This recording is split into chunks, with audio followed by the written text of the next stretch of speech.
ලස්සන දෙසැම්බර් මාසේ අන්තිමටමත් අපි ඇවිල්ලා තියෙන්නේ. ඉතින් අලුත් අවුරුද්ද පටන් ගන්න තව දවස් කීපයයි තියෙන්නේ. අද මම ඔයාලත් එක්ක වැඩ ගොඩක් කරන්න තමයි හිතාගෙන ඉන්නේ. ඉතින් ඊට කලින් මුලින්ම කෑම ටික හදාගත්තා. වෙනද වගේම සුපුරුදු විදිහටම මම හිතනවා ඔයාලා හැමෝම සතුටින් සනීපෙන් ඇති කියලා. ඉතින් හැමෝම වගේ මේ දවස්වල මමත් මගේ ගෙදර අස්කර ගන්න තමයි ඉන්නේ. අස්කර ගන්න ගමන් තමයි ඉන්නේ. මොකද අලුත් අවුරුද්දක් එනවා කියන්නේ මම දන්නවා හැමෝම තමන්ගේ ගෙදර අස්කර ගන්නවා. ඉතින් පිරිසිදු කර ගන්නවා. අපේ හිතේ තියෙන දේවල් ඒ වගේම අයින් කර ගන්නත් ඕනේ. අලුත් අවුරුද්දකටනේ අපි යන්නේ. ඉතින් අද ඔයාලට වැදගත් වීඩියෝ එකක් තමයි මම අරගෙන එන්නේ. මොකද ගෙවල් කොච්චර අස්කරත් ගෙවල් වල සුවඳකුත් මං හිතේනේ තියෙන්න ඕනේ. ඉතින් මගේ ගෙදර සුවඳට තියාගන්න විදිය මම මේ වීඩියෝ එකෙන් ඔයාලත් එක්ක බෙදා ගන්නවා. ඉතින් මුලින්ම මම කරන්නේ මේ මගේ මේසරෙද්ද මාරු කරගන්න එක. සුපුරුදු විදිහටම ජනවාරි 1 වෙනිදාවක් එනවා නම් ඒ වගේම අලුත් අවුරුද්දට ඒ වගේම අවුරුද්ද මැදත් සමහර මාසවල මම මේ මේසෙදි මාරු කරනවා. ඉතින් අලුතෙන් කියලා නම් කඩෙන් ගන්නෙ නැහැ. මොකද මගේ ළඟ කීපයක්ම තියෙනවා. මම මේ වෙනුවෙන් ගෙනල්ලා තියෙනවා. ඉතින් ඒව සෝදලා පිරිසිදු කරලා තියාගත්තම මේ විදිහට මට අවශ්‍ය වෙලාවට දාගන්න පුළුවන්.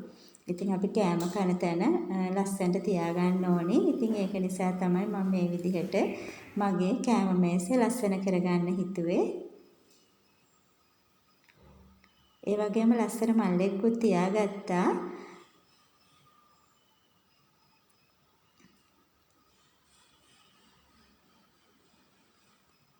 දැන් මම මේ හදන්නේ ජනෙල් ටික පිහද ගන්න. ඉතින් ග්ලාස් ක්ලීනර් එකක් පාවිච්චි කරලා මම මේ ජනෙල් වල වීදුරු පිහද ගන්නවා.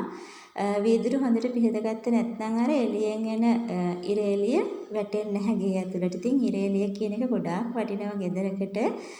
ගෙදරක් හොඳට එළියට තියෙන්න ඕනි. එතකොට තමයි අර ගෙවල් වල ඇතුලේ තියෙන නැවුම් බව තියෙන්නේ. ඒ වගේම අපේ ශරීරයටත් ගොඩාක් හොඳයි ඉර එළිය වැටලා තියෙනවනම්. ඉතින් නැත්නම් හරිම අඳුරුයි ගේ ඇතුළ. හැබැයි ඉතින් මේ ජනෙල් නම් හුඟක් ලොකුයි. ඒක නිසා මම ඉතින් මේ ජනෙල් තුන එක එක දවසේ පිහද ගත්ත වැඩි මහන්සියක් නැතුව මේ අද තියෙන මට අන්තිම ජනෙල තමයි පිහදා ගන්න. ඉතින් ඒ වගේම ගෙදරත් මම කොටස් විදිහට අස් කරගත්ත වැඩි මහන්සියක් නැතුව. එතකොට මට ලේසි මේ ගෙදර ඇත්තටම අර අන්තිමට කලබලයක් නැතුව අස් කරගන්න.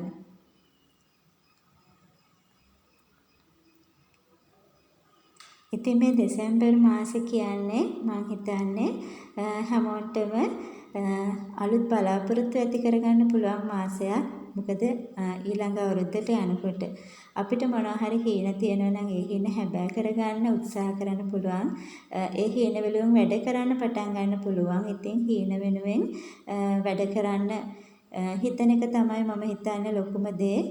නැත්නම් ඉතින් අපි නිකම්ම හිටියොත් අපේ හීන එකක්වත් හැබෑ වෙන්නේ නැහැ. ඉතින් හීන වෙනුවෙන් වැඩ කරනවා කියන්නේ අපිට ඕන වෙන්නේ මට හිතේ මානසික ශක්තිය තමයි හිතේ තියෙන.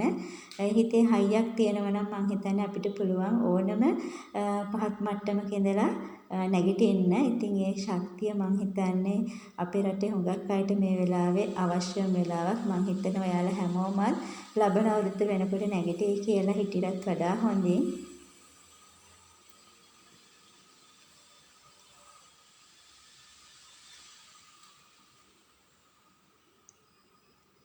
පුළුවන් හැම වෙලාවකම මම ඇත්තටම ගෙදර ඩීප් ක්ලීන් කරනවා. ඉතින් ඒක නිසා මට ලොකු දෙයක් නැහැ. මේ වෙනුවෙන් අර වැඩ ගොඩ ගැහිලා නැහැ කරන්න.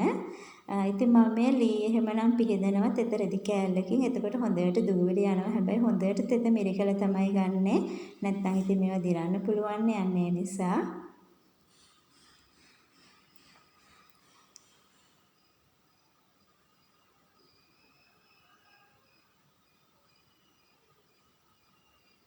ගෙදර මකුණු දැල් කඩලා ඉතින් මොප් කරලා තිබුණා මම එකපාරක්. මට ඕන වෙලා තිබුණේ මේ පල්ලෙහා කොටසේ පොඩි වෙනස්කම් ටිකක් කරගන්න විතරයි. ඉතින් මොකද අර හැමදාම තියෙන බඩු එකම විදිහට තිබ්බහම හරි ඒකාකාරී වගේ. ඉතින් මං හිතුවා අලුත් අවුරුද්දකට යන වෙලාවේ ගෙදර බඩු මුට්ටු ටික පොඩ්ඩක් එහෙට මෙහෙට කරලා ගෙදරට අලුත් පෙනුමක් ගන්න ඕනි කියලා. එතකොට මම හිතන්නේ අලුත් බලාපොරොත්තු අපිට ඇති කරගන්න පුළුවන් ඒ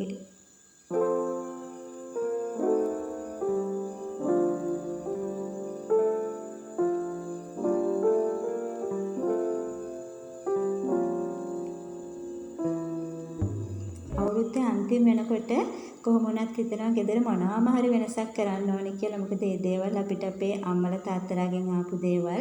එයාලත් ඒ වගේ අලුත් අවුරුද්ද බාර ගන්න එයාලා ගොඩාක් කැප වෙනවා. ඉතින් ඒ වගේම එයාලා අලුත් අවුරුද්දේ එයාලා වෙනුවෙන් මොනවාම හරි දෙයක් කරනවා ගෙදර දිනුවට. ඉතින් ඒ දේවල් අපිටත් පුරුදු වෙලා තියෙන්නේ. ඉතින් ඒ නිසා අපිත් හැම අවුරුද්දකම මොනවාම හරි දෙයක් අපේ ජීවිතේට ළඟා කරගන්නවා. ඉතින් ඒකෙන් මොනවා හරි අපිට සතුටින් ඒ අවුරුද්ද එතකොට ගත කරලා ඉවර කරන්න පුළුවන් මොනවා හරි දෙයක් අපි මේ අවුරුද්දේ කරගත්ත නේද කියලා. ඉතින් අතපසු වෙච්ච දේවල් තියෙනවා නම් ඊළඟ අවුරුද්දේ කොහොම හරි කරගන්න තමයි අපි හැමෝම අදිෂ්ඨාන කරගන්න ඕනේ.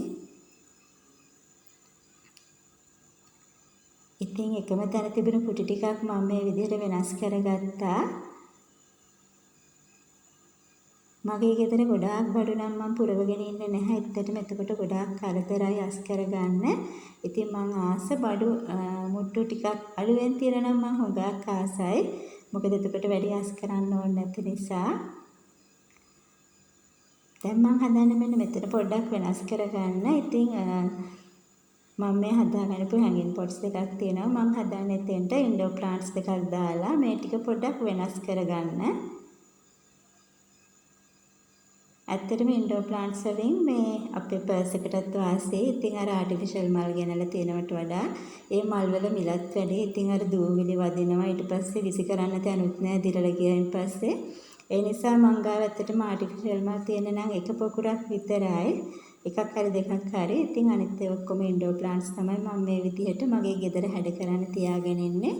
ඉතින් ඔයාලත් කමෙන්ට් එකක් දාගෙන යන්නකෝ ලස්සනයිද කියලා.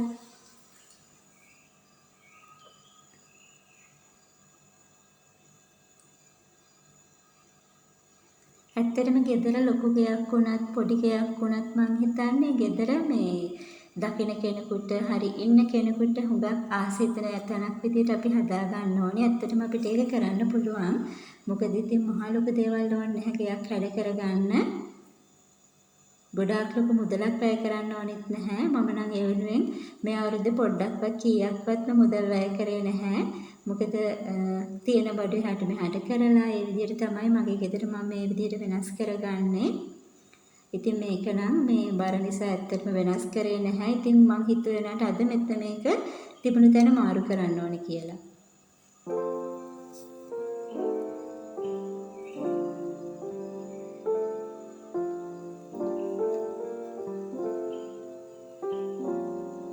දැන් මං හදන්නේ පොට් එක තිබුණු තැනින් මල් එකක් තියාගන්න මේ විදිහට. මේ මල් එක හරිය ලස්සනයි. ඇත්තට මං හරි මාසයින කොළ පාටට ඉතින් සුදු පාට බිත්තියක් ළඟ කොළ පාට ගහක් තිබ්බම ඒක හරිය ලස්සනයි ඇහැට.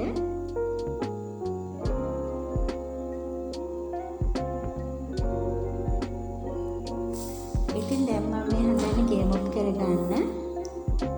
ඩීප් ක්ලීන් කරන වෙලාවේ මම හොඳට ගේ මොප් කරගත්තා. වතුර ටිකක් වැඩිපුර දාලා දැන් මේ විදිහට වතුර ස්ප්‍රේ කරලා මම හදන්නේ ගේ මොප් කරගන්න.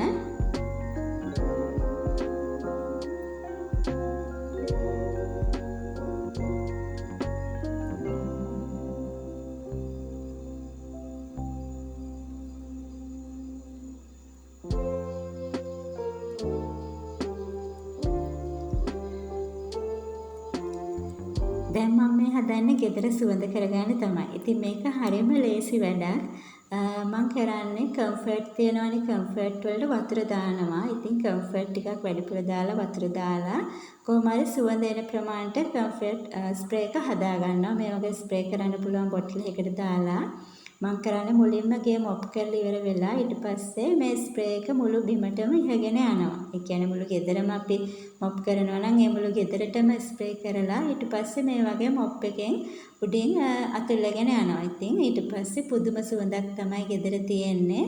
ඔයාලත් කරලා බලන්න. මොකද ගේ ඇතුළේ සුවඳ නම් ඇත්තටම මම නම් ගොඩාක් ආසයි ගේ ඇතුළේ සුවඳට තියෙනවට.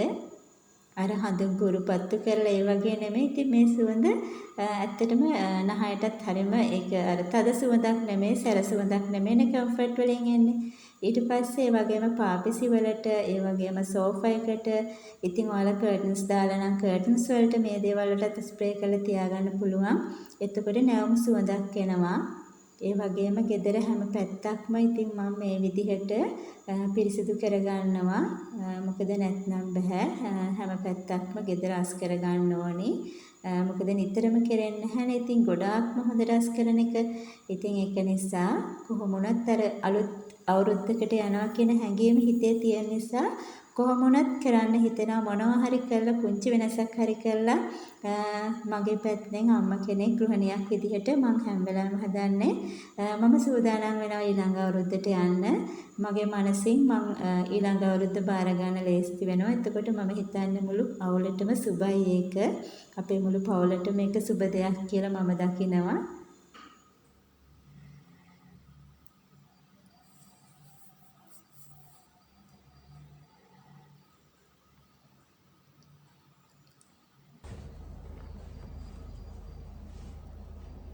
මම දන්නවා ඔයාලත් දැන් අනිවාර්යයෙන්ම ඔයාලගේ ගෙවල් මේ විදිහට පිරිසිදු කරනවා. ඉතින් මම මේ වීඩියෝ එක ගෙන ආවේ කාට හරි පුංචි හරි කම්මැලිකමක් ආවොත් ඉතින් ඔයාලට මොටිවේෂන් එකක් විදිහට තමයි. දැන් මෙන්න මේ විදිහට තමයි ගේ අස් කරලා ඉවරනායින් පස්සේ මට පේන්න තියෙන්නේ. ඉතින් ගේ ඇතුළ අස් කරලා ඉවර වෙලා මම දැන් ආව වරන්ඩ එක අස් කරන්න. මොකද මිදුලේ ඉඳලා තමයි ගෙදරට කවුරුණත් එන්නේ. ඉතින් මිදුලත් අපි දැනගන්න ඕනේ. ඉඩ නැති වුණත් පුංචි හරි මල් ගහක් හරි හිටවලා පිළිවෙලකට මිදුල තියාගන්න. මොකද ගෙදර මිදුලට අවිලා තමයි ඕනම කෙනෙක් ගෙදරට එන්නේ. ඉතින් එතකොට අර ඕනම කෙනෙකුට ඒ ගෙදර දැක්කම ආසෙ හිතෙන විදිහට තියාගත්තම මම හිතන්නේ ඒක හොඟක් හොඳයි අපිට.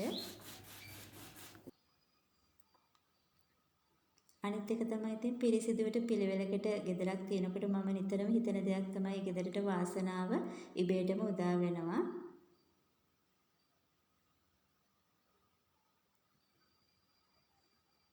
ඒ ටික ඔක්කොම ඉවර කරලා මම දැන් ඉතින් මේ මිදුලත් අස් කරගන්නවා මේ විදිහට. දැන් නම් චුට්ටක් අවුවත් වැඩි වෙලා තියෙන්නේ මේ ටිකේම වැස්ස. හැබැයි අද අවුව තියෙනවා. ඒකත් මට ඉතින් ටිකක් වාසියක් වුණා. අද අවුව තියෙන එක.